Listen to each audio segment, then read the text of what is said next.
ඉරාන නෞකා දෙකකට ඇමරිකාව විසින් ප්‍රහාර එල්ල කර තිබෙනවා.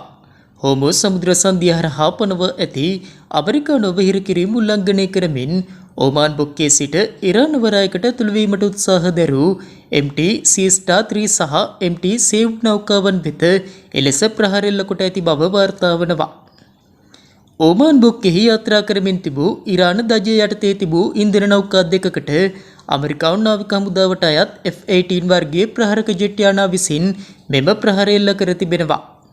ප්‍රහාරක ජෙට් යානා වලට අමතරව ඇමරිකානු ප්‍රහාරක ගුවන් යානා රැගත් USS George W. Bush සහ ඒබ්‍රහම් ලින්කන් නෞකාවන් දෙක විසින් මිසයිල් ප්‍රහාර කිහිපයක්ද ඉරාන නෞකා දෙකට එල්ල කර ඇති බව සඳහන්. හෝමුස් සමුද්‍ර සන්ධිය හරහා යාත්‍රා කිරීමට පැමිණි ඉරාන වරායන්ගෙන් සිට පැමිණි නෞකා 50කට වැඩි ප්‍රමාණයක් සිය හමුදා විසින් හරවා යවා ඇති බව මධ්‍යම සේනා විධානය සඳහන් කර සිටියා.